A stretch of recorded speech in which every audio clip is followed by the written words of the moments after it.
to Secret Lives of Mormon Wives, Real Housewives of Salt Lake City, and Under the Banner of Heaven. Mormons in media and Mormon land join forces to explore the Church of Jesus Christ of Latter-day Saints in pop culture. Well, welcome to the Mormons in Media and Mormon Land crossover episode. This is a podcast where someone inside the church and someone outside the church ask and answer questions that come up for us based on what we're seeing in pop culture, which there are so many of right now. It feels like this could be my part-time job more than ever. I am Rebbie Brassfield from Mormons in Media. And I'm Nicole Weaver from the Salt Lake Tribune and Mormon Land.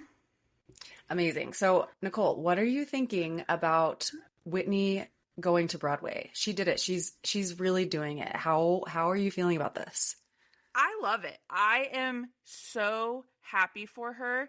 And I feel like just watching Secret Lives of Mormon Wives to then watching her on Dancing with the Stars and then just seeing all the discourse about her on social media, I could not be more thrilled for her. And I feel like you are either completely thrilled or you are a complete eye roll to it. And I genuinely ask the people who are an eye roll to it to really think about why you're an eye roll. Like, you know, like let's peel back the layers of why you don't want this for her.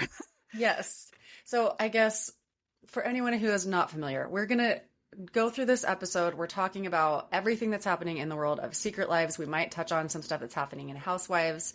We're going to do lots of spoilers. So if you haven't seen it, I guess watch it first, but also maybe just let us watch it for you and then we'll save you 10 hours of time. Yeah. But so Whitney Leavitt is who we're talking about. She is one of the cast members of Secret Lives of Mormon Wives. And she was the villain in season 1. I feel like I have been up and down on Whitney. I can't remember if I told you that right after season 1 aired, it was the night before I was going to record my very first podcast episode. And I saw Whitney at the neighborhood park that's like 3 houses down from me. Did I tell you about this? No. So I'm like, okay, the next day I was set to record an episode about Secret Lives of Mormon Wives, right? And I walk my kid down to the park, and it's like a very old, just neighborhood generic park. It's at the end of a cul-de-sac. So there's a car parked at the cul-de-sac, and I'm like, oh, that's weird, because no one ever parks there because it's all residential people who are going to this park. And I walk up to the swing set and I put my kid on the swing and I start pushing him. And then I look over and literally on the swing right next to me is super pregnant Whitney pushing her kid on the swings. And I was like, I didn't say anything because I was starstruck. Why didn't I say anything? I have as I've watched her have this meteoric rise, I've been like, I missed my chance to be friends with her. But were you just glancing over Yeah. I was like, it was a full-on double take, but then I was like, she looked so tired. You know, she was like majorly pregnant. She at some point is like, she's huge. Yeah, I was sorry. It's okay. I've been huge before too. It happens. It's natural. But she at a certain point, she had her nanny swap her out and she went and just sat on the grass with her other kids. But I was like, okay, what do I say to her? It was honestly so awkward that I didn't say something because you always talk to another parent at the park, right? You're always like, oh, hey, how old's your kid? Didn't say anything. I was so awkward because I was like, she must be here because she's fleeing her local park. There's no she doesn't live here. This is not even, I don't know, is this on the map? It probably is, but it's not it's a well-known place. Right. So I was like, she's trying to hide. I'm going to give her some privacy. I know. I missed my chance. But so I feel like at that point, also I was a little scared of her because she was for sure the villain in season 1. And she's been up and down as the villain throughout the seasons. And I'm curious, have you been Team Whitney the whole time? Or, because I feel like at the end of season 1, I was like, this girl is not to be trusted. She is, I was a little scared of her, but then she completely has won me back over the season. So what has been your arc with Whitney? Have you always been Team Whitney? I wouldn't say I have always been Team Whitney. I would say was more indifferent about her little villain era on Secret Lives, but I feel like as the seasons went on, it became pretty evident to me that she knew her role on the show. Mm-hmm. Like Whitney, and now fast forward to watching her on Dancing with the Stars. And I had never followed her on social media before Dancing with the Stars. So now I follow her and Connor. And since watching that, I've kind of come to the reality TV realization that Whitney is very confident and secure with herself. And I think because of that, she was able to lean into her role as the quote-unquote villain of Secret Lives of Mormon Wives. And I think that she had just kind of taken that for what it was. And after kind of seeing her glow up, if you want to call it, I feel like I have seen, and this is all opinion and speculation at the end of the day. Yeah. But I feel like seeing her in her natural element, like you can tell she loves dance. You can tell she loves to perform and loves to entertain. And that's all she wants to do is to entertain. And you give somebody, you feed them their passion and they're going to show you who they truly are. And I think that is the realest example of who she is she's an entertainer and she loves it. She lives for it. And I think that reality TV was her way in, and kind of like switching. I know we'll probably talk about it later, but Heather Gay from Salt Lake City Real Housewives was on a podcast, and she was talking about how like Real Housewives was her way out. Like that was, she knew it and she took it, she ran with it. She had no idea where it was going to go, but that was her way out. And I feel like the reality TV was Whitney's way in to this quote unquote stardom. And this so world. I'm team Whitney. I think that, like I said, if you are a Whitney hater, I very much encourage you to think about why you are a Whitney hater. Like if you just don't like reality TV and you don't care for it, that's one thing, but to like actually hate on somebody for following their dreams and achieving it, like, well, come on. And because the whole drama with this season was that initially in season 3, she had left the show. She said, I don't want to film the show. And then she found out that if she did film the show, she would have a chance to audition for Dancing with the Stars. And so that's what made her come back. And they show that in the show, right? They show all the women saying like, well, why are you back? You haven't been around. This after season 2, where she spent the whole time trying to convince these women to like vote her back into the group, and they don't really do it. So she's like, all right, I'm out. And then when she comes back and is very open with them and saying like, I'm here because I want to audition for Dancing with the Stars, they're so offended by it. They're so mad. And I think you're right. Like Whitney is so self-assured, and even you see it all throughout the show, right? Like even season 1, every one of the girls has long Jay-Z styles extensions and Utah curls in their hair. Whitney has a short bob, right? Whitney always is dressing differently. You hear her in season 3 once when she's like doing glam. She's like, will you put it up? I know everyone's going to have their hair down. Like she is very intentionally being herself or doing something different. And I think I think it was an Andy Richter talking about her and how like after he met her on the show, he's like, I was so surprised to hear she was the villain. And I said that to her and she said, well, villains get paid well. So like she knows what she's doing. And I will never forget when I worked in radio, we used to get, and this was probably like 2014, 2015, we would get contestants from Bachelor, Bachelorette to come on and like talk about the season. And I can't remember who it was at this point, but it was someone who got painted as the villain throughout the entire season. And she straight up told us that ABC offered her money to be the villain. Wow. And she said, why wouldn't I take that? Like, wow. So it's like, I think that is interesting. This expectation we have still that reality TV is actually real. And that like, and I'm curious how much the church culture of this show maybe does or doesn't play into the expectation that the women will be nice and be best friends, because like, that's kind of an expectation, and I don't in a bad way, right? Like, I think you go to church together, you're used to like people you meet through your community becoming friends.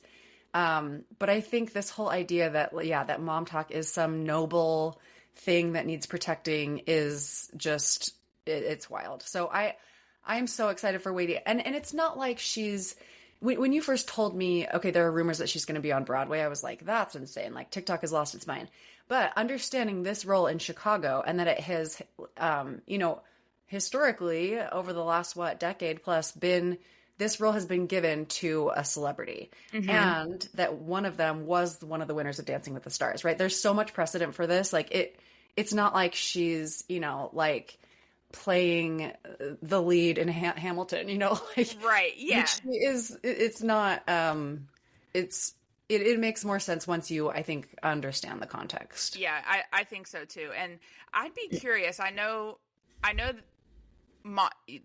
all the girls from Secret Lives, like, I know they know each other because of Mom Talk, but like, is Utah that small, or like, were they church members of the same ward or whatever, or like, how did they connect? Like, how do they know each other? Like, are they actual friends, or did they just kind of meet on social media? This is the question. I think some of them, we know that Taylor and Miranda were friends. I think they were in the same ward because friends. Asterisk. But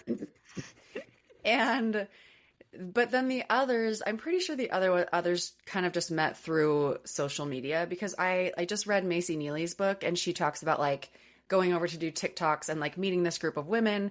I mean, I think the current group of women who's on the show is there because they were cast by Hulu, right? So, right.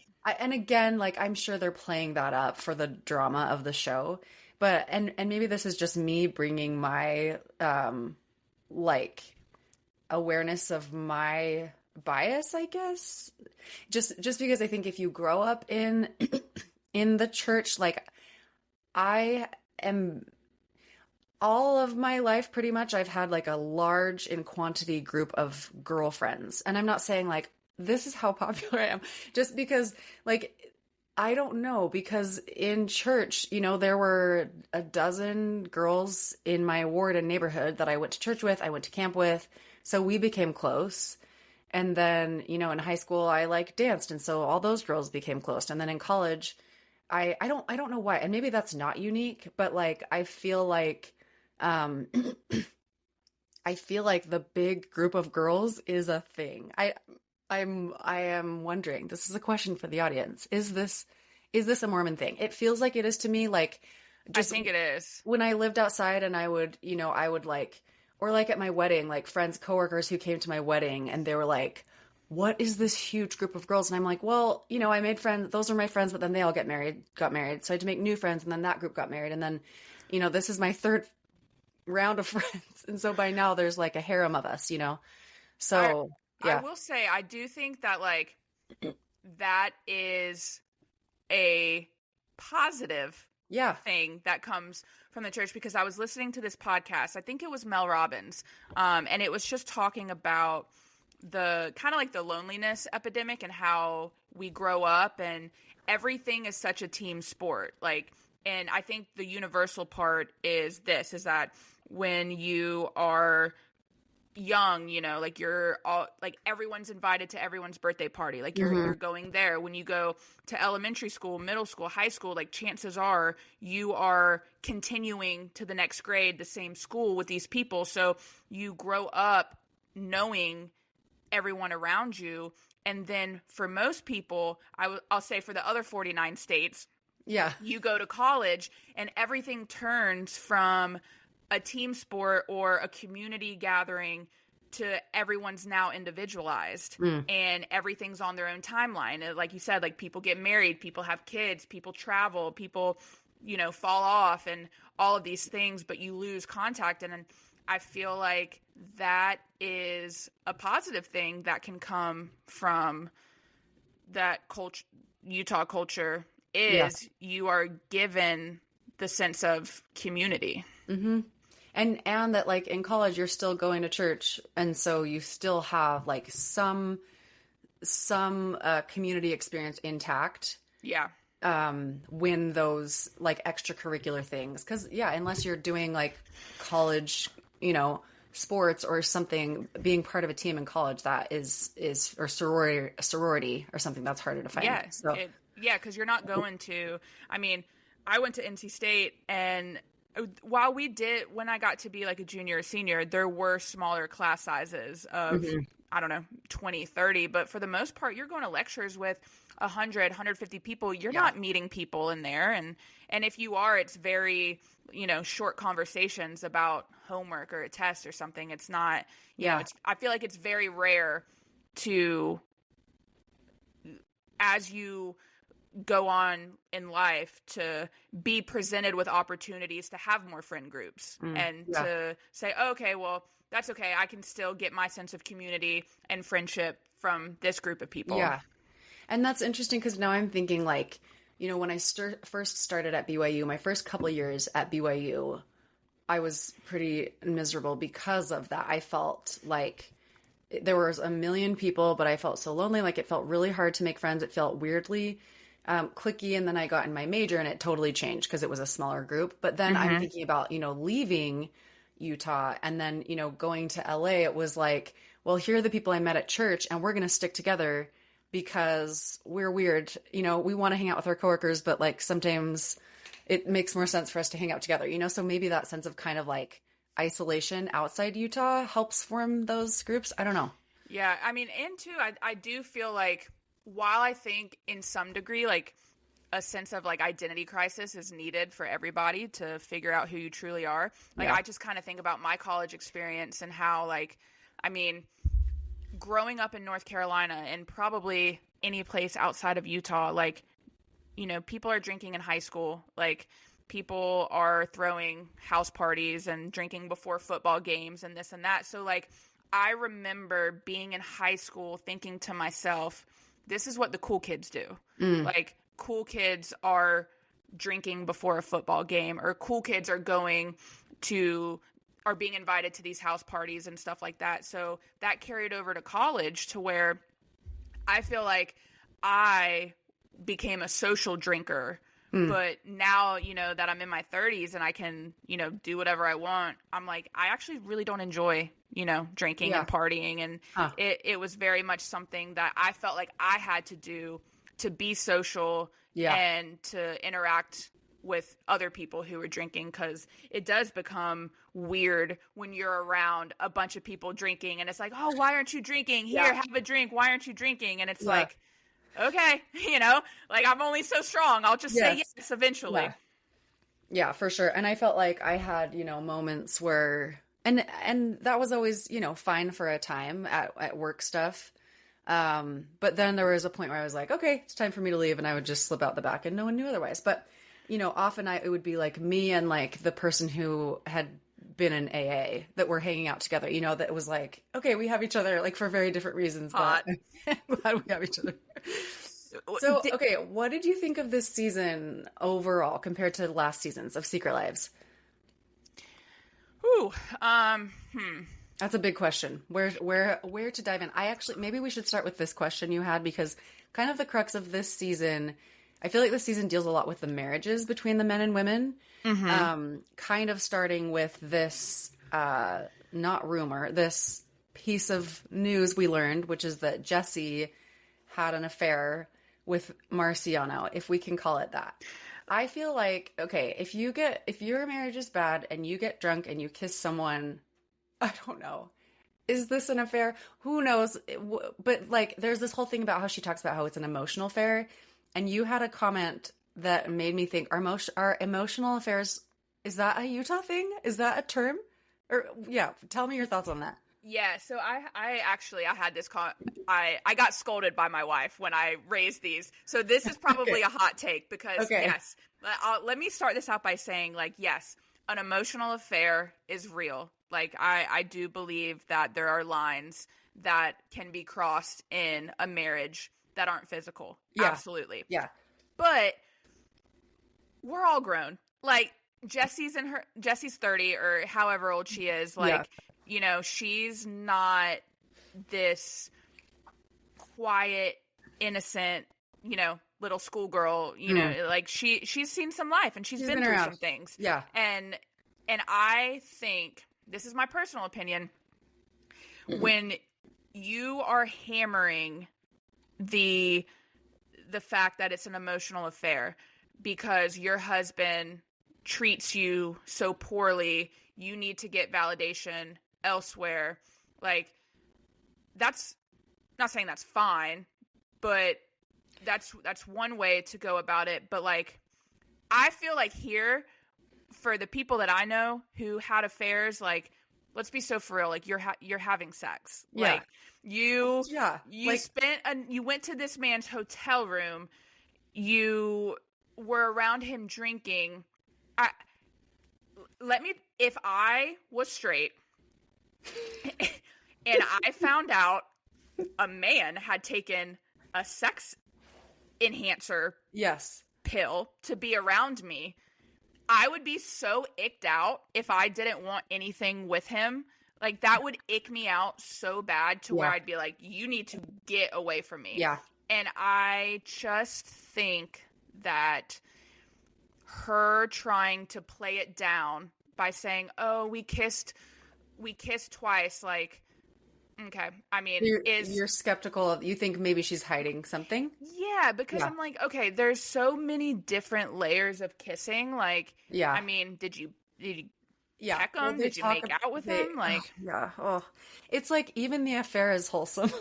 I mean, it's not, but like, yes, like that's kind of the point that I'm getting to, is like, only in Utah can you try to make an affair like a wholesome experience.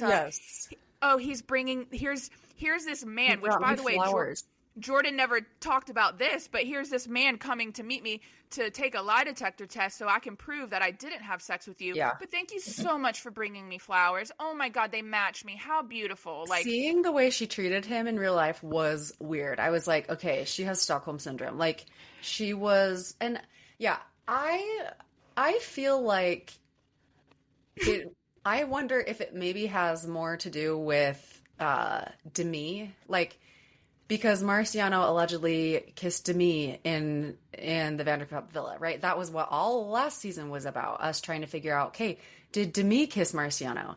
And then Jesse even kind of talks about like how like watching him go after Demi, I think made him more desirable to her.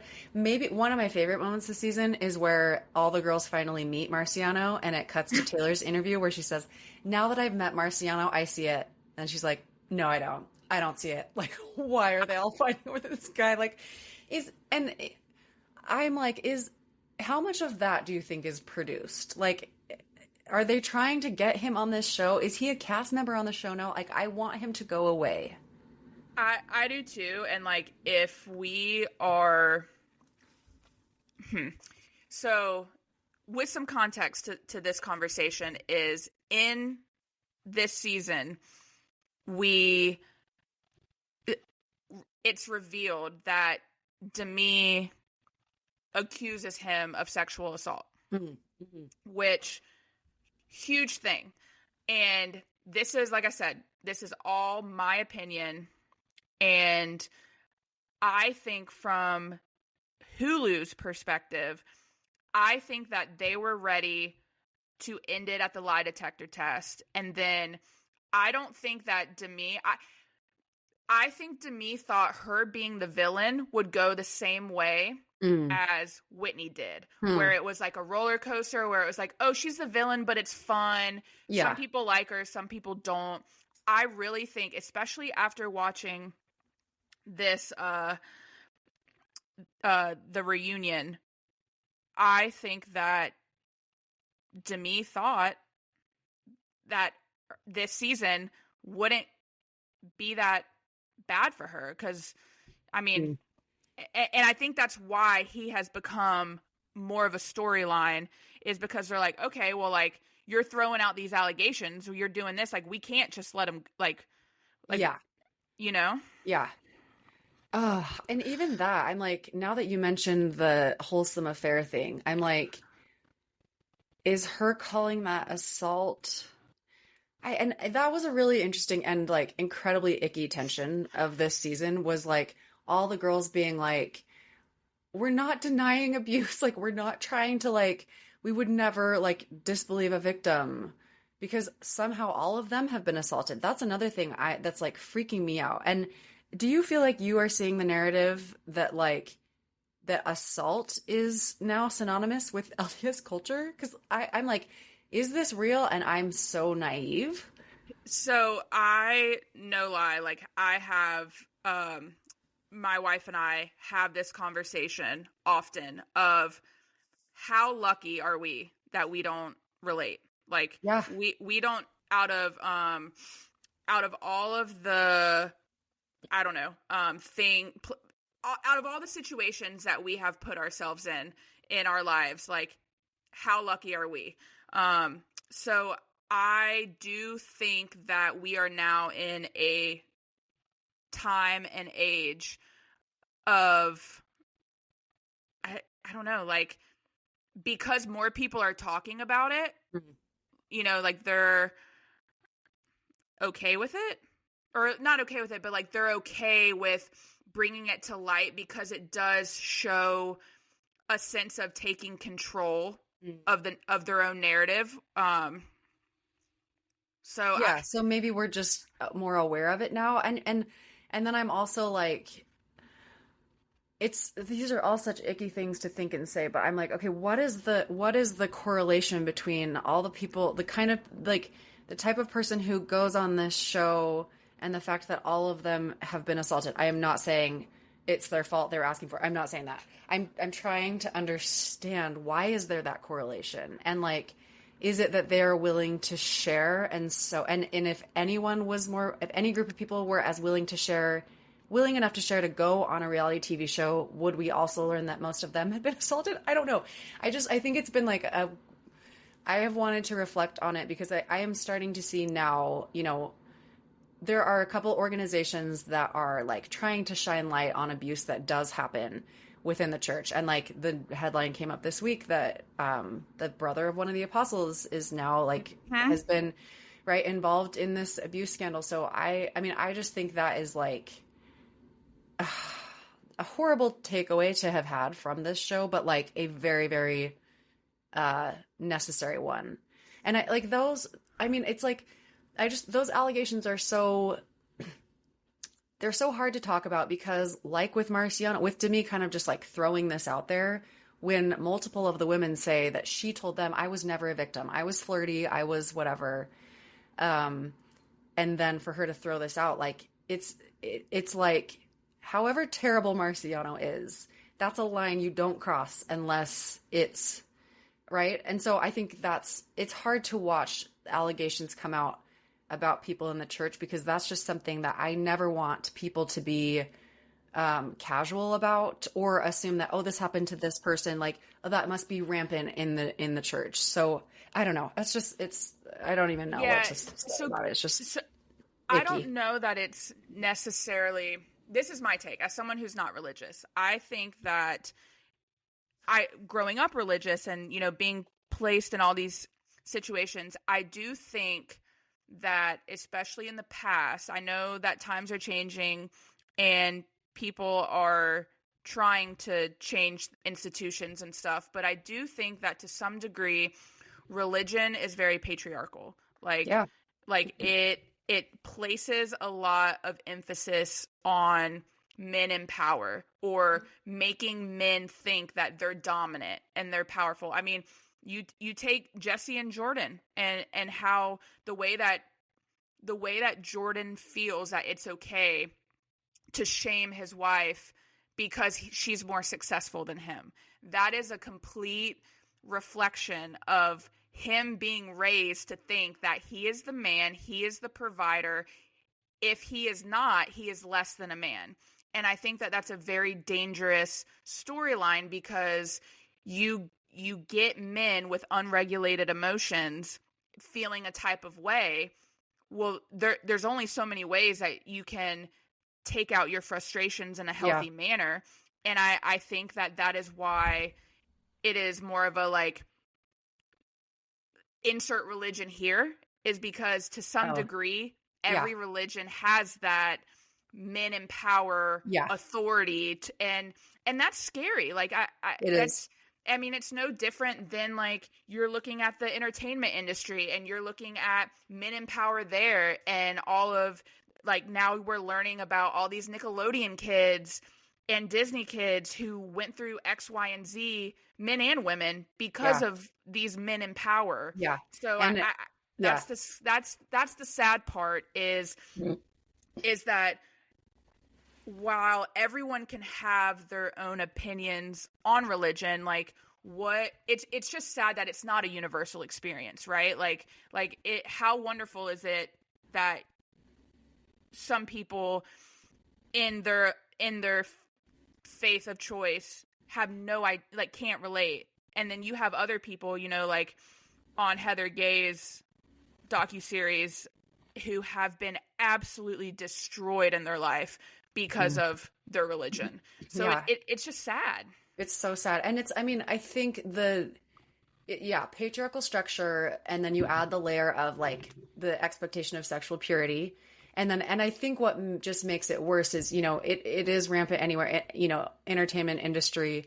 And I think the difference obviously is that religious people, including men, are supposed to be better. And so I think that is something that, like, actually I've been thinking about this since I did my episode with Peggy Fletcher Stack. Do I need to use her full name? It just feels like she's an icon. It feels like her full name must be used. But I remember her talking about how, like, the thing people are always looking for with religious figures is hypocrisy, or the thing that people are fascinated by is it's not just that it's bad behavior, it's hypocrisy, right? And that's why it feels worse, obviously, when it comes from men in a church. And I think that's why Mormonism is such a compelling hook for this show. These girls I don't think they really care that much about Mormonism, most of them. But it adds such a compelling hook because just by putting that word on it, you immediately, even if you know very little about the church, you know that they're not supposed to be doing the things you're doing, right? It's this idea of hypocrisy. So, okay, wait, I want to talk about Jesse and Jordan a little bit more, because you said, and maybe I didn't see this, was this in the reunion where, I mean, I knew that he had like kind of verbally abused her and like kind of been a crappy person. But does he come out and say that it's okay to shame her because she's more successful than him? Or is that kind of like an extrapolation you're making? So Nick Vile has 2 podcasts out, one with Jesse, and then at the end of that podcast, his wife talks one-on-one with Jesse, like girl talk. Yeah. And then there's another episode where Nick and Jordan talk one-on-one, and then he talks to them together. And I haven't gotten all the way through to the one with Jordan, but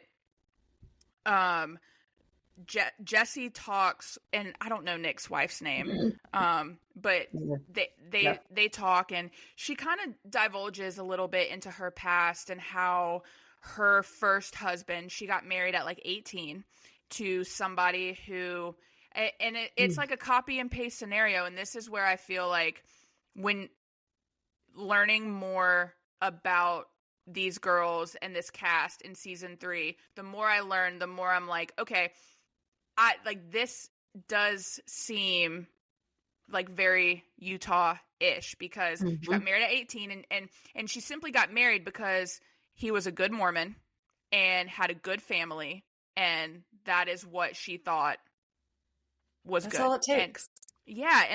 And she did share he was a trust fund kid and came from a wealthy family, and so she kind of shared a little bit about how he just talked, just emotional and verbal abuse. And so that was kind of like all she knew. And when she got her, she said on like a impulse, she opened up her salon, and she said at the time she was married, and his family didn't talk to her for weeks because they didn't agree that she should be opening a business and like just like very small, like controlling things. Yeah. And when Awful. she said she started dating Jordan while going through the divorce. And she shared the timeline of she got divorced in like September and was married by March to Jordan. Oh my gosh. So it was also, like, we learned became a dad at 18 and got married. yeah, This season. It's crazy. And so I think, so with that, she said that one of the things that really attracted her to Jordan early on was how supportive he was of her business venture. Like, he was so proud of how successful she was, like always hyping her up, you know, like that was something that made her feel safe, is he was her number one fan. And then he lost his job. Oh. And quote unquote, like, you know, lost his purpose, or, you know, lost that. And that is when tables flipped. And she said that he's, you know, started putting her down for her business and like just making her feel inadequate in other areas of her life. She said that, you know, it was always something, whether it was how she was parenting or how she was reacting. Like it was just always something to nitpick to her. And in the reunion, if you haven't watched it, there's literally no point. Like it is the most anticlimactic. And I think it's anticlimactic because there's just no resolve. Like, even just going back, Demi is there. I feel like they had to pay her to show up, because I mean, without her, like, what would they talk about? They didn't talk to Whitney at all. Macy, I don't think, said a word. Like, it was very strange and Weird. And I think it's just that because there is no resolve. Like, how do you like, they feel a type of way about Demi. Demi is obviously valid in whatever her feelings are, but like, she is 10 toes down sticking to her story, and everyone else is very skeptical. Yeah. They're not, and they tried to make it clear, like, we're not calling you a liar. We're not saying this. It's just like, we were there. We saw certain things, like, based on what we saw, this is how we feel. So it's just like this standoff of like, I mean, I don't know. And then you have Lisa Vanderpump, who posted on social media that she, like, truth will come out. She has the footage. Here is what is so insane about watching this show. I'm like, this is too much. This is not even a part-time. This is venturing on like full-time job. It's like you're watching the current season, but then you're also following them online, and then new drama is coming out. And so even if you're watching the current season, you're not caught up on what's happening. Like, it is. And if you don't watch Vanderpump Villa, you have no context to who Marciano is, because he's a snake. Like, he's a villain in the previous seasons of that. And so I don't know. So like the only thing that I learned from the reunion is that in the next season of Vanderpump Villa, Dad Talk is there or something in London. And like, apparently they're like with Marciano. So I don't know.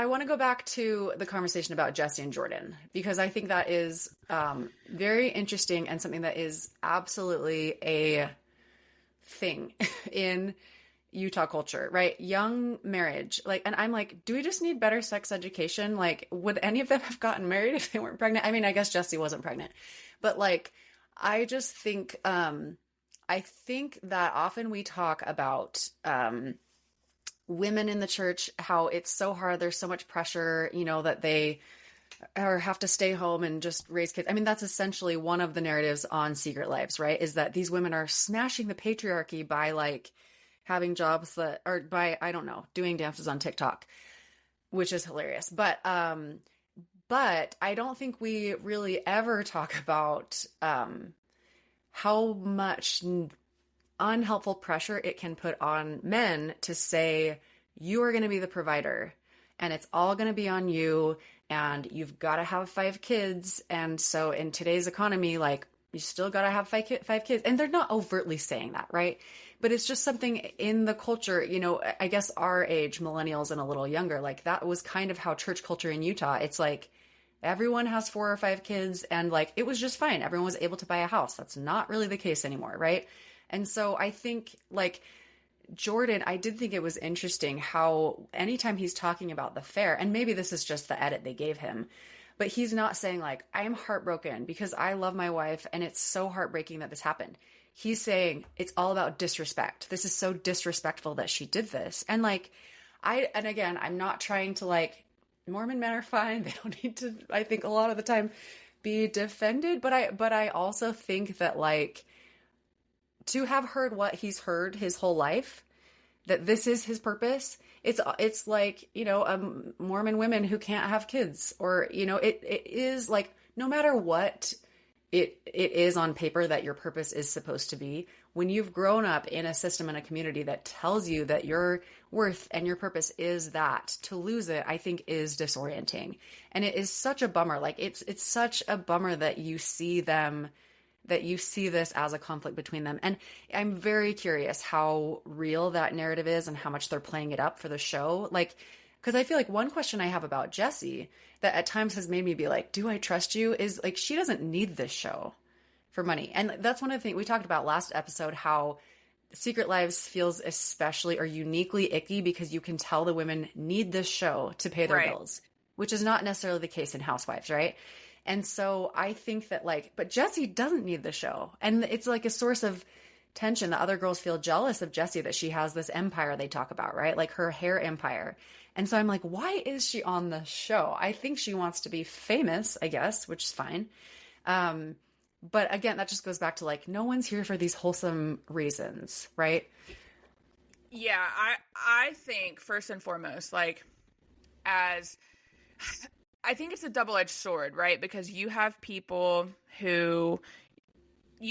nowadays who are growing up wanting to be an influencer. Like they want to be a content creator. They want to be on YouTube, and like whatever whatever their reasons are, it's self-serving in whichever way you look at it. Like even if you want to help people and share your story, like that's still for you. Like you're I mean, at that point exploiting yourself because you know you have an audience for it.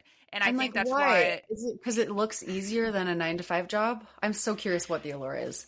Yeah, I think so. I think that, I mean, even, and maybe it goes back to like, you know, institutions and the patriarchy and this and that. And maybe it's just people wanting like, because even me, I do feel like I go in between a mid-life crisis in a sense of like, what is this all for? Yeah. Like, what is the point?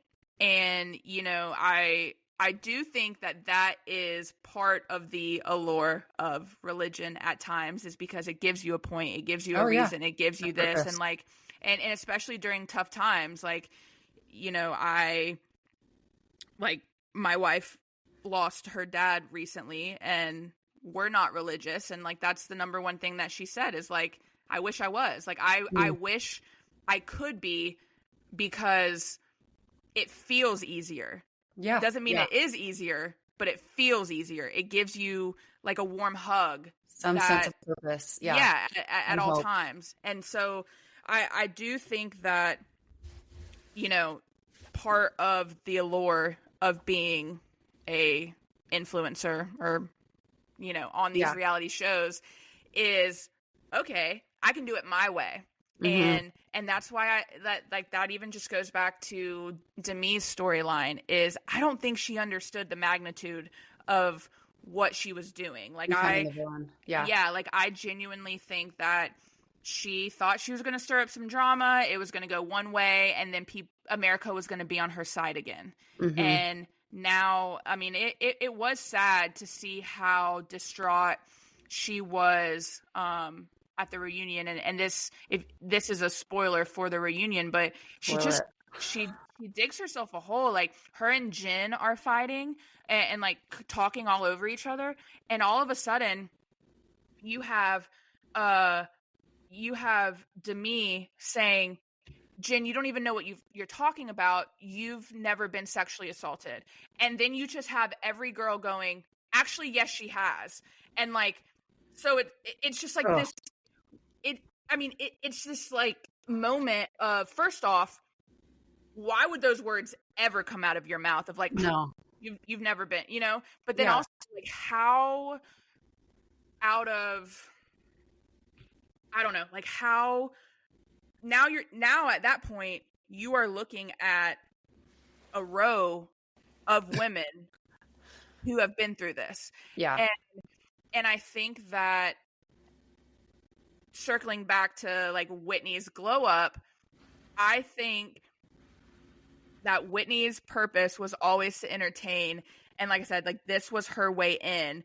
But I don't think that for these other girls, like I think this is where the ride ends. I think so too. Yeah. And like, I think that like, even though it's reality TV, I think that you still see their true colors, right? Like, and I think that there's a reason maybe that Whitney was able to weather the villain narrative and that Demi isn't.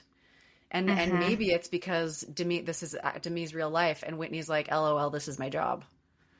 Yes, and like, and that I would agree with that. I do think that there is a sense of these. I mean, and this isn't a knock to anybody, but like not everybody is interesting. Like not everybody has a life that needs to be showcased on national television. And I mean, first off, I'm one of them. You know what I mean? You know, like happy to be here. If I got put on reality television, I'm sure I would be the villain. I'm sure that I would be misunderstood, and that's fine because it's not for me. And I think that you have a group of women who, and Jessie talked about this in her podcast with Nick, is you have season 1 where it is all like there's way more focus on the church. And then you have, she made an interesting comment, and now that I'm thinking about it, I'd love to see what you think, is like, was season 3, because there's, I mean, at this point, I mean, even the drone shots were few and far between of the temples. Like that, you know, they're scaling back. They are. And so does that make it easier to watch? Does that make it harder to watch because you're like, well, then what's the point? Or is it, because she said, come season 1 and 2, you know, the church issued their statement or whatever, wasn't a fan, but Jessie said that now, like, Utah loves them, and like they are, you know, always being spotted, always being talked to, this and that, and they're more ingrained with like people, current members, former members, this and that. But I don't know, like how was season 3 as a member? Is it easier to watch, harder to watch? I feel like from a church standpoint, it's a little easier. Like there were only like 1 or 2 things that I felt like, and you had asked this, what were the moments where you felt like the church was being so misrepresented? And maybe the biggest one that I can think of, and it wasn't even misrepresented, it was just like, well, I guess it was. So it was when there's the episode about Layla deciding to not go to Jessie because she needs to go to a hairdresser who knows how to handle black hair, right? Mm-hmm. And she gives a quote about how like, she talks about the priesthood ban that happened in the church. And she's like, but the church did apologize in 2013. And then she moves on. And I was like, oh my gosh, like I don't know. That would make it sound to anyone outside the church that like, oh, the church just realized 5 years ago, whatever that is, 12 years ago, that this was bad. And again, this is a time where I'm going to say like, no, it's not 2013. It was 1978. And then have to laugh at myself because even 1978 is way later than I would have liked for the church to reverse this policy, right? But like that was just one area. And I think because that is such a big pain point for me and lots of people who are in the church who are like, still, why did it take this long for this to change? That like, I think just to see her handle that issue so indelicately, and I don't even know where she got the 2013, like I'm sure I'm guessing that's when there was another acknowledgement of this thing that happened and was hurtful. But that was the only one that made me like want to scream. I think other things they handled, like I feel like they handled the LGBTQ episode well. Like they talked about how there's a lot of conflict. You know, Macy very openly says like, I am a member of the church, but like I do not agree with this and I want to be an ally. So like, I don't know. I think it was easier from a church standpoint, but it was still unpleasant because I just don't want to know these things about these people's life. Like, it's just not for me. I'm not a reality TV person. And also my question is like, even though they're not talking about the church, it's still called, like, does the average viewer know enough to care that to make the distinction, oh, this isn't actually about the church, right? Like, it says Mormon wives, they grew up in the church. So I think it is still for sure shaping people's perception of Utah and the church. So I just think maybe we're more like, I hope that now we're more able to like have a sense of humor about it and recognize that like people know this is reality TV, right? Like they know that it is exaggerated for drama. And yet there are still things. I think this season was maybe the most like, because it dealt with like gender issues in the church, it was tricky for me in that way, just because that's maybe like my toughest church issue is just like, what is the place of women? And, you know, you bringing up Jesse getting married serially so young, and Michaela, like that is something that I feel so strongly about, that like, I know people who've gotten married at 18, they're still happily married, right? But like, I think that generally speaking, we have not, I think it's changing, but when I was growing up, like marriage was overemphasized, and I'm so thankful that I needed time to figure out who I was on my own. And like, I'm so grateful I had that time. But guess what? Even after I got married at the very late age of 26, I've had like moments of realization that like, oh, marriage was never like the answer that was just going to make everything perfect. Like, it takes a lot of work, and you still have to have a strong sense of independence, even in a marriage. So like, that is just one narrative that I hope will shift for future, you know, women in the church. And I think I'm working in the young women's right now, and like, we're never talking about marriage, and I think it's fine to talk about it, but like, it's not talked about the way it was when I was there.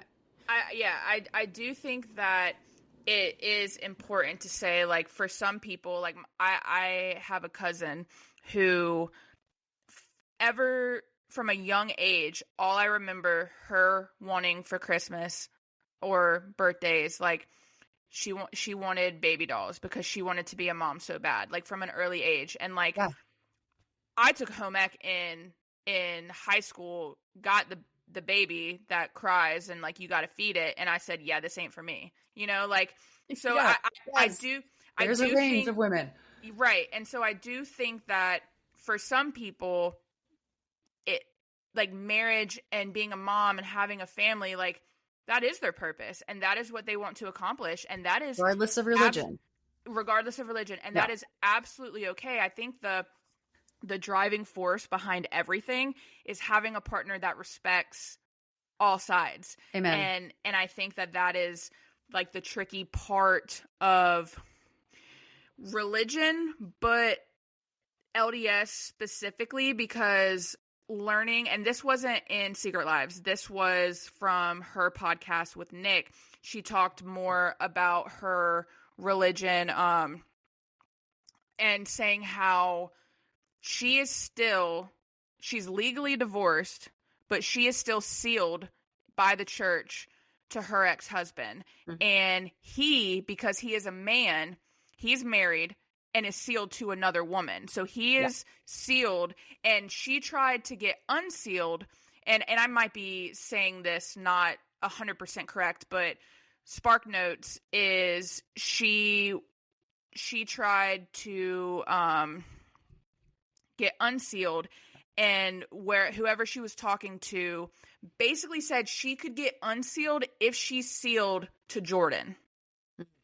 But when she was married, she's married to Jordan at this time, but when she said like, I'd like to get unsealed, and they like ghosted her because she simply wanted to get unsealed for herself, and didn't want to reseal to a man. Yeah. And she said that that they just like how a man can be sealed to multiple women in the church. Yeah. So is it true? Where to even start with this? Yeah, it's true. It's horrible. But that's like another thing that is okay. So do you see that changing? Like what would what does it take to happen? Like, is it just these men talk and they're like with the general conference, like, do they like do, because, you know, like sometimes for people who work in social media or whatever, like there's such thing as like a social media, like a listener, like an online listener, where, you know, you're kind of seeing what people are talking about, what people are asking for, and you know, do your content based on that. Like, is that a thing with the church? Like, are people watching what people are talking about, and that's kind of how they... Yes and no, right? Like, and that is what is always so interesting to me, to being a part of a church where I think, and there's a lot of discourse on where does change come from in the church, right? Is it straight down, okay, the prophet just decided, you know, this is revelation I got, and so this is what we're doing. I feel like, and in, you know, more recent years, they have said, like, we are humans, like, we are doing our best, we make mistakes, so I think it's all the above. They are for sure listening. Like, I mean, these changes with garments, like, that is for sure, I think, because they're listening to people, they're listening to women, they're listening to people where it's 100% humidity and hot all year round, and they're saying, we have to change this, right? And then I think they're making it a matter of prayer. There is some of all the above, right? But I know that they meet like once a week. They can't, someone in the comments correct me if I'm wrong on this. I'm pretty sure they cannot move forward with a decision unless they have a unanimous agreement. But they've also said, like, we do not all agree on things. Like, there is a lot of back and forth between the quorum of the 12 apostles that happens about these issues, right? And so I think, you know, I would love to be a fly on the wall for that stuff. Things with temple ceilings have changed. Like, I mean, the temple ceremony itself has changed, I want to say like 3 times during President Nelson's tenure. Is that what you call it?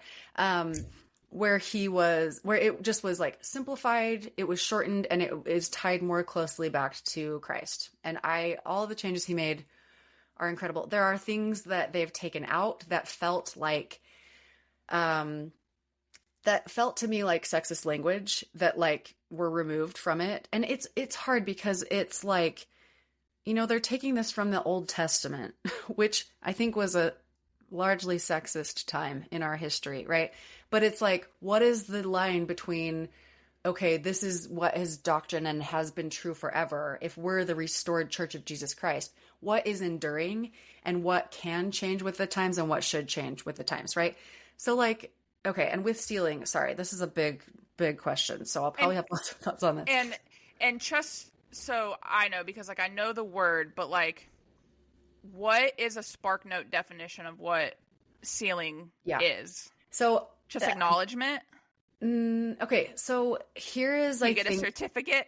A key difference. Like, and I don't know. I'm not going to give the correct, like, biblical definition of it. But no, dumb it down for me. It is like, okay, so the sealing power is connecting earth to heaven. Okay, and the idea is that, like, we are connecting, joining the human race so that we can all be together after death. Yes, bring it together. Okay.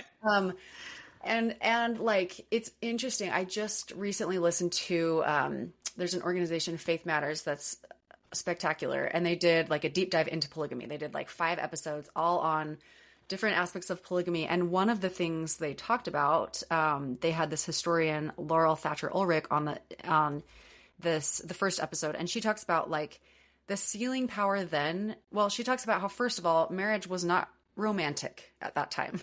It was all, you know, convenience, economics, like, this is how we survive. This is how we have children and survive, right? But the sealing also, like, they viewed it as like purely a religious ordinance, right? And so it was something that you were doing to, and that is a question I've always had, because again, growing up in the church, you had this idea that like sealing was synonymous with a soulmate, you know, that's what it was, that the two were connected. And I don't think it is. Like, I think that people in like priesthood leaders, they want everyone to be sealed because they believe that that is a way you can be connected to heaven and a way that you like progress. And so it's not, but And so that's why I think they allow ceilings to exist outside marriage, because it's not meant to be romantic. But then by the same coin, like, then why does it only happen when you get married? I don't know. So I think that, like, you can cancel a ceiling. I know women who were sealed to a man are now single and they have had their ceiling canceled. That is absolutely possible.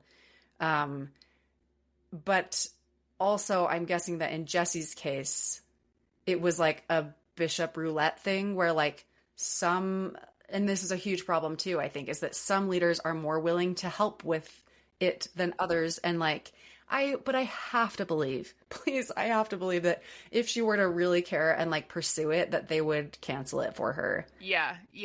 And I think, I think she went on to say, like, Jordan doesn't care. Like, we don't believe in it. So it just kind of like is what it is.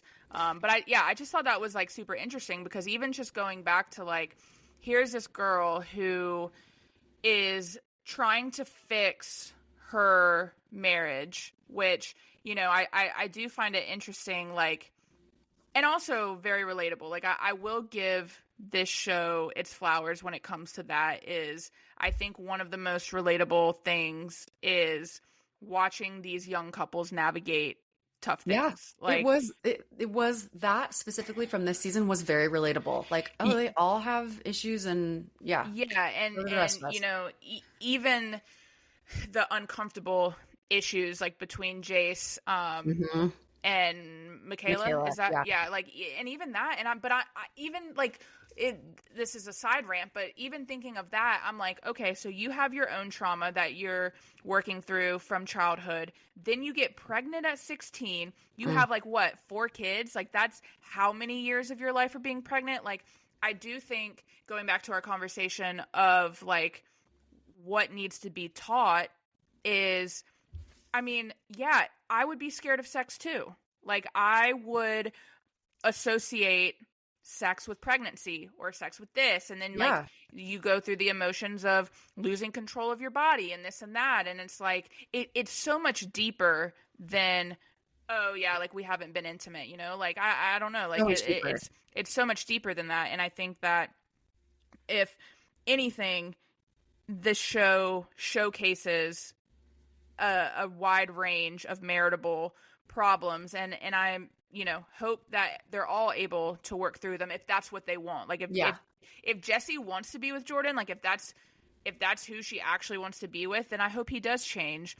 But it is just very evident, like, you have this girl who is still, like, is out of the religion, but is still sealed to her ex-abuser because of religion. And then you have her current husband working through problems, going back to, like, verbal and emotional abuse, and, you know, him for whatever, you know, it's just, it all relates to, like, we need to start at a younger age of, like, teaching men. And it's not, then you have the argument of, like, I've seen TikToks where it's like men need to, like, not play with dress up or not do this, like, men need to be men. And I'm like, they're kids. Like, I've just, if I think that, like, if a small child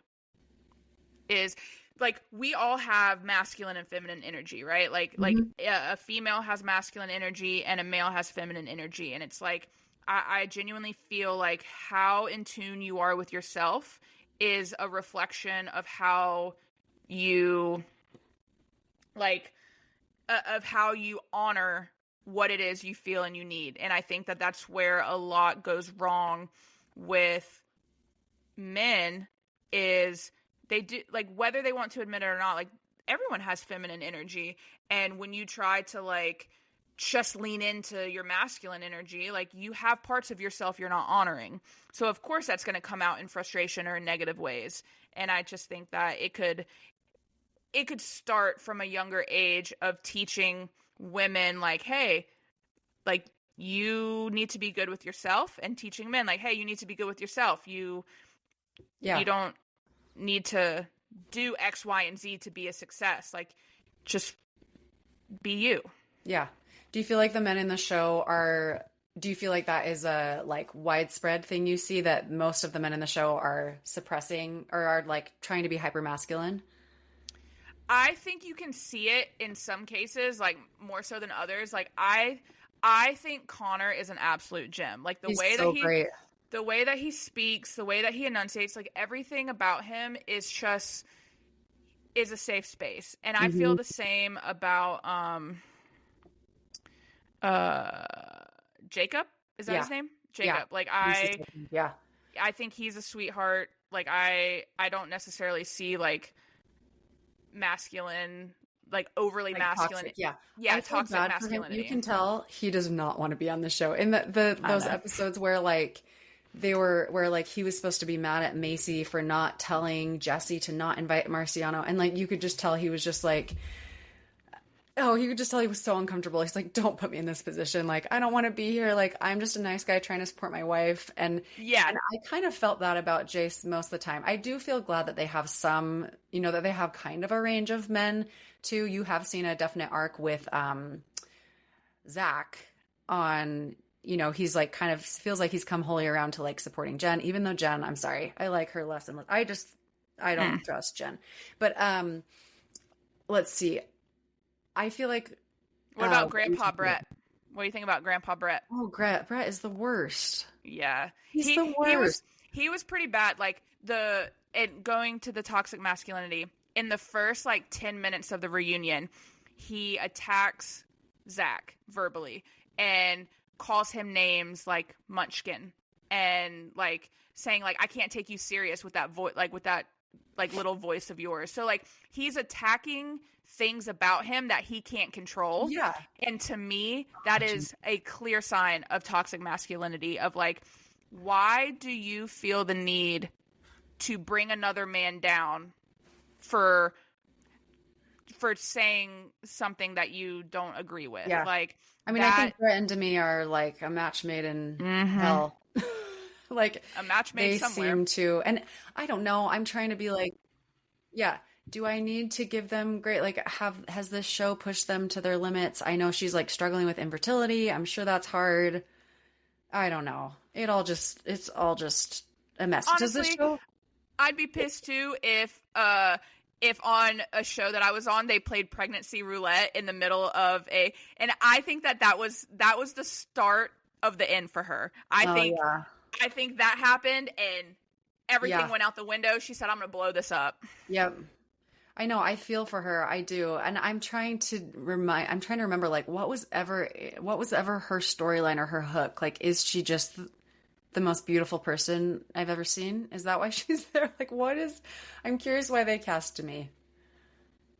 Yeah, I don't know. We'll see I will say, if I have never been more curious about a season as I am about season 4. Because are they trying to make it that Taylor and Chase are dating? I mean, we know this is not happening because she's going on The Bachelor, right? That is the $1 million question, because in the reunion, they didn't talk about The Bachelorette. They didn't talk about Dancing with the Stars. None of that was mentioned. So I genuinely feel like we know nothing going into, and apparently what I've seen is there's a lot of Dancing with the Stars drama that is going to be in season 4. And that makes sense. And like, I think that also, I'm like, that makes total sense to me, knowing who Jen is, how fragile she is. We've talked about this. I'm not at all surprised that she was jealous and felt terrible being on Dancing with the Stars with Whitney. But I also don't want to watch it. I think that Jen is especially, I don't know what it is. What is it about her that I'm trying to say? I just feel like she seems like she has kind of a big victim mentality to me. And she kind of said that in that, that little testimony meeting they had, or they tried to have. They have a moment this season where they all come together and they're like, we're all going to speak our piece. We're all going to speak your truth. And we're all going to go around and try and take accountability for what we've done. This was the most accurate moment in the whole show. Like, this is for sure something you do in Young Women's. You have a glow stick, you stand up, they're wearing like the glow stick necklaces, and after they speak their truth, they break their glow stick and it starts glowing. I was dying that in the edit they added like a little like magical sound, like a little whoosh when they broke their glow stick, and half of them like couldn't get it broken. But that is for sure like something we would have done at Young Women's. There would have been a little like quote, a sticker on it that said like let your light shine or something, you know. But then they like go around and they have like a talking stick, but the talking stick is a Barbie doll. Like, it is. I was like, this is totally something. And I think Whitney even jokes like, let's have a little testimony meeting. That was very, very accurate, but I don't feel like they really got anywhere with that. No. But that goes back to like Jesse making this affair wholesome. Like only in Utah can this group of catty ass women like sit down to where like, I mean, Demi like was probably scared to show up, and you have all of these things where it's like, no, let's make the drama wholesome as well. Yeah. And I did like, I had to love that, while also like, it was so sad watching it because this show has like the craziest timeline, and it's like the cinematic universe of Secret Lives of Mormonish people. It's like, I was watching this right as like, I was also seeing that Jesse was calling out Denise currently on stories. And so I'm like, okay, clearly this didn't work. Wild.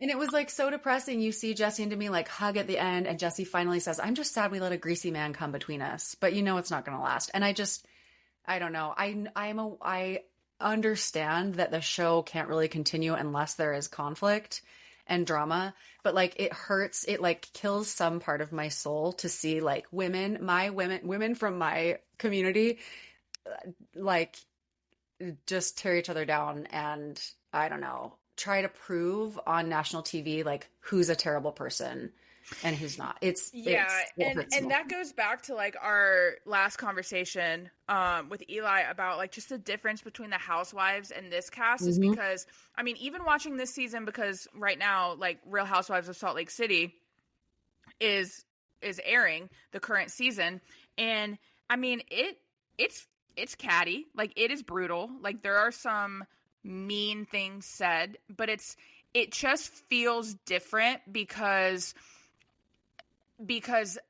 they know it's their job, and it is pregnant. They're not pregnant. And I will say that was the most interesting thing about the reunion it was the first time that nobody was pregnant. Miracle. Someone is, she's just not showing yet. I was about to say, nobody looks like they've ever been pregnant. I don't know how that's a thing. Well, plastic surgery. But that is a weird thing that also, when I got in that interview, I'll just casually drop that I was interviewed by the New York Times this week, which was so fun and amazing. But like one of the things she asked me was like about, you know, whether this is accurate representation, right? And there were a lot of things I said, but one thing I said that I liked and appreciated weirdly was just the visibility of pregnant women. Like and to have 3 of them, like I know that is crazy, and maybe to some people it feels like Handmaid's Tale or something, but I just feel like as a pregnant woman, it's so weird to know you feel so visible, but in a bad way, right? And to like, you feel, what's the word? Like out of body? No, what's the word I'm looking for? Like you feel like, I don't know. Oh, it's going to come to me, or maybe it's not. You just feel like a circus. Like you feel like everyone's looking at you. Strangers are commenting on you, you know, but I kind of loved like watching those 3 women just go like so glam with their huge pregnant bellies. They're still doing their thing. They're still doing red carpets. They're still doing. Heck yeah. They went to Coachella. They went to Coachella, or what's it called? Stagecoach. Yeah. Stagecoach. Yeah. Like, sorry. And they're just like owning it. And I was like, I love that aspect of it. But wait, there was something you asked me about. Sorry, you can cut this out. What did you just say about? Oh, okay. The difference between Housewives and Secret Lives. So that was one interesting thing, because I don't regularly watch Housewives, but I did listen to Heather Gay was on Las Culturistas podcast. We both listened to that. And it was super interesting because I was like, she is so smart and articulate, and I really like her. And like, based off of what you know about Heather Gay when you are not watching Housewives and a member of the church, her persona is like she is out to destroy the church, right?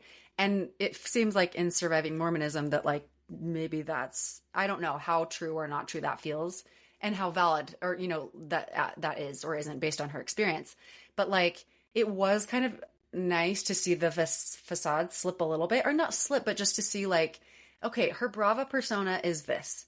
On Bravo, she's like contractually obligated to be this. But on the podcast, she talks about how she and Angie Katsanevis are like BFFs and they've been BFFs forever.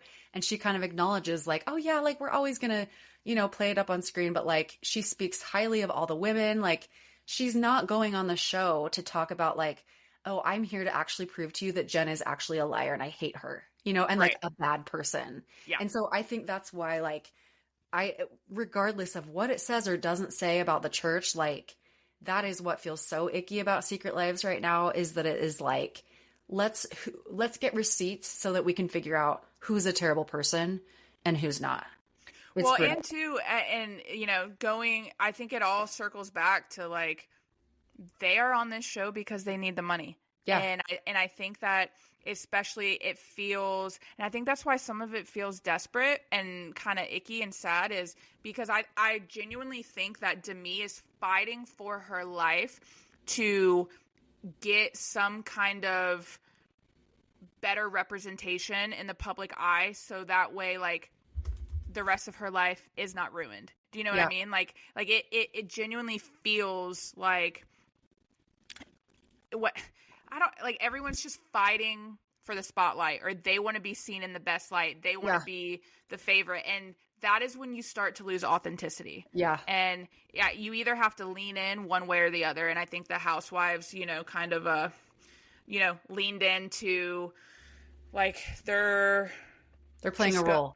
Yeah. They're playing a role. Whereas you have some people on Secret Lives that are playing a role, but then you have other people who are just like clawing. And it has to be all or nothing.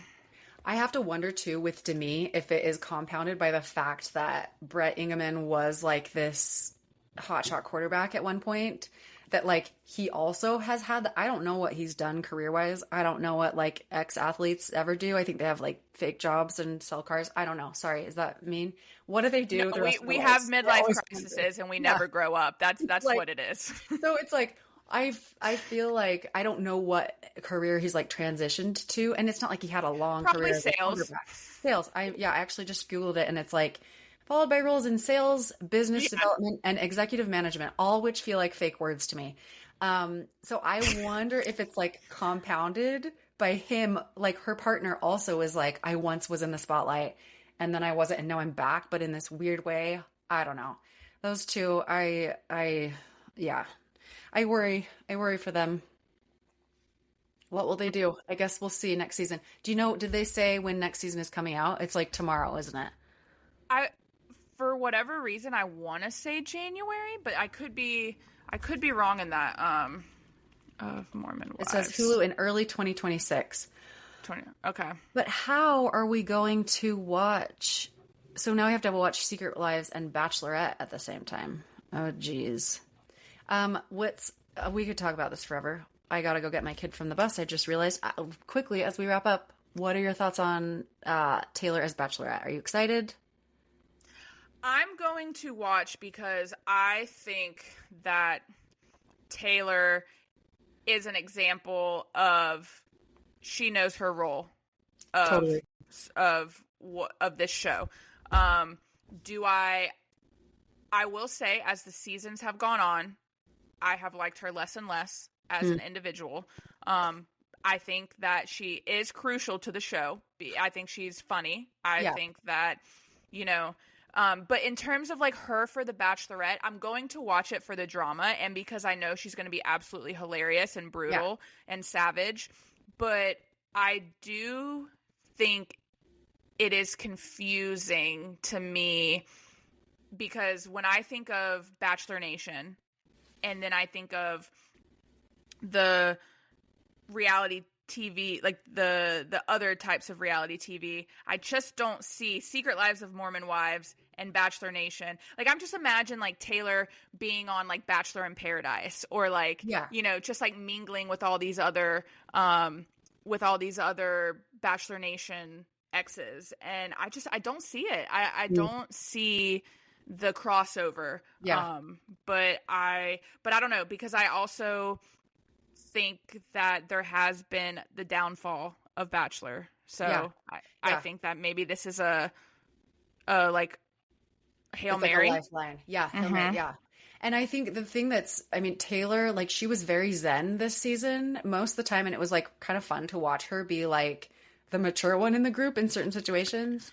I think that, like, she is impossible to root against for whatever reason. Like, she just like keeps landing on her feet. And I for sure think that they're like trying to blow it up in a good way. And they're trying to like save that franchise. So I don't know. I also think, like, to give her credit, like, and her and Whitney fall in the same line of this, is that now I'm not saying they don't have insecurities and that, you know, they're not insecure or not confident in certain areas of their life, but I do think to some degree Taylor knows what she wants. Yeah.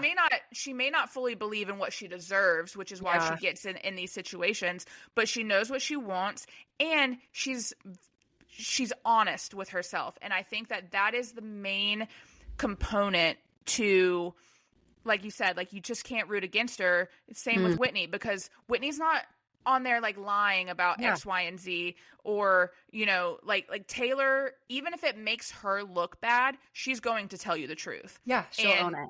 And you have to respect that about somebody. Yeah, I think that is true, but I wonder if her big asterisk is with men. Like, because you saw her be super zen this whole season, and then as soon as that Dakota stuff happened, and you watched her just like absolutely lose her mind. But she also was like, I'm just living in the moment. I'm just trying to, like, I know that, like, she was kind of self-aware, but also she's doing that interview after the fact, right? So I don't know. It'll be exciting to see. It starts in what, March? I want to say. So we have a couple. Yeah. Okay. Which is also, like, that's weird too, because if you look at like previous, when people get announced as the Bachelorette, like, they go in hiding, like they are off the grid dating, and like they do everything to keep them out of the public eye. But like, she was on the reunion. She, you know, she was at a football game. Like, I've seen TikToks of her kissing people, her like on dates with people in different cities, and I'm like, I have no idea what to expect with this new season, but I'm sure they're going to do it differently. So yeah, we'll see. It'll be fun to watch. Okay, I'm sure from now until then, 10,000 other things are going to happen. I know. We can't keep up with it. We can only like talk as fast as we can for over an hour and like barely good. Yeah. So if you're listening to this, hopefully you listen to this like sped up, because there's so much to talk about. So luckily we get to maybe enjoy the holidays. If you can just like turn off TikTok, you can enjoy the holidays free of these ladies, or you can just binge the never ending stream of content they're giving us. So yeah, it'd be fun. All right. Okay, well, thank you. This was so fun, and I'm sure I'll hang up and like remember 10 more questions I need to ask. We'll save them for next time.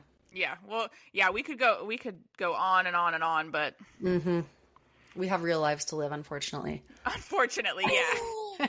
Okay, thanks, Nicole. This is so fun. Right. See you next time. Okay, see ya.